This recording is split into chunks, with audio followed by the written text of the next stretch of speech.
नमस्कार मंडळी, मी तुमचा लाडका मित्र भरत विजय चव्हाण आणि मी तुम्हा सर्वांचं माझ्या यूट्यूब चॅनलमध्ये स्वागत करत आहे. मंडळी, लग्न कल्लोळ नावाचा नवीन मराठी सिनेमा येत्या 1 मार्च 2024 पासून आपल्याला आपल्या जवळच्या चित्रपटगृहात पाहायला मिळणार आहे. काही दिवसांआधी याचा टीजर आला होता. टीजरचा सुद्धा आपण एक रिव्ह्यू व्हिडिओ केला होता. बट तिकडचं माझं जे काही प्रेडिक्शन होतं ते पूर्णपणे चुकलेलं होतं. तिकडे मला असं वाटत होतं की भूषण प्रधान आणि मयुरीचं लग्न ठरलेलं आहे आणि सिद्धार्थ सर मध्येच जाऊन, माफ करा हॉर्नसाठी, हॉर्न मी नाही मारत आहे. सो मी सांगत होतो, टीजर बघून मला असं वाटलं होतं की भूषण प्रधान आणि मयूर देशमुख यांचं लग्न ठरलं आहे आणि सिद्धार्थ जाधव सर त्यांचा एक हट्ट असतो की मला लग्न करायचं आहे तर हिच्याशीच करायचं आहे. सो काहीतरी ग्रे शेडवाली भूमिका सिद्धार्थ सर करतील असं वाटत होतं. पण आता ट्रेलर आल्यानंतर पूर्णपणे चित्र बदलून गेलं आहे.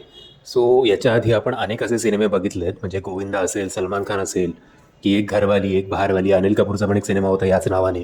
सो एक पुरुष 2-2 ठिकाणी संसार कसं करतो हे याआधी आपण बरेच वेळा बघितलं आहे. बट हाच गेम जेव्हा एक स्त्री करते तेव्हा काय काय गोंधळ उडू शकतो आणि त्याच्यातनं काय काय असे मजेशीर एक सिच्युएशन्स आपल्यासमोर येऊ शकतात हे हा सिनेमा बघितल्यानंतर आपल्याला कळेल.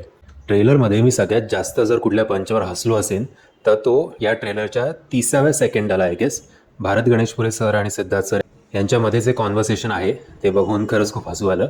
ते आत्ता मी तुम्हाला सांगत नाही, मी तुम्हाला विनंती करीन की 38 सेकंड्सपासून तो जो शॉट आहे तो बघा, तुम्हाला भरपूर हसायला येईल. आणि ओव्हरऑल चांगलं वाटतं आहे. लोकेशन्स तरी चांगले झालेले आहेत. आय थिंक ज्या प्रकारची सिनेमॅटोग्राफी आहे हा आत्ता अलीकडचा सिनेमा आहे का मला जरा डाऊट वाटतो आहे. कदाचित 1-2 वर्ष आधी हा सिनेमा शूट झालेला असेल आणि आत्ता हा सिनेमा आपल्या भेटीला येणार असेल. ओव्हरऑल अल्ट्रा मराठी सध्या खूप फॉर्ममध्ये आहे, कारण ते विविध मराठी सिनेमे विकतसुद्धा घेत आहे आणि त्यांच्या प्लॅटफॉर्मवर रिलीजसुद्धा करत आहे.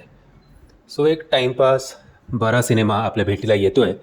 आता आशा करूया की हा ट्रेलर बघून चित्रपटगृहात जाण्याची इच्छा प्रेक्षकांमध्ये निर्माण होईल, कारण अशा जॉनरचे सिनेमे जास्त करून 2000-2010 साली, फार परत 2014पर्यंत मराठीमध्ये चालत होते, त्यातल्या त्या थिएटरमध्ये जाऊन. आत्ताचा प्रेक्षक तसा आहे का हे आता आपल्याला 1 मार्चला कळेलच. म्हणजे तुम्ही जर ट्रेलर बघितलं नसेल तर त्याची लिंक मी तुम्हाला खाली डिस्क्रिप्शन बॉक्समध्ये देतोय. मी आशा करतो तुम्हाला हा व्हिडिओ आवडला असेल. जर तुम्हाला हा व्हिडिओ आवडला असेल तर प्लीज या व्हिडिओला लाईक, शेअर आणि चॅनलला सबस्क्राईब करायला विसरू नका. जय हिंद, जय महाराष्ट्र.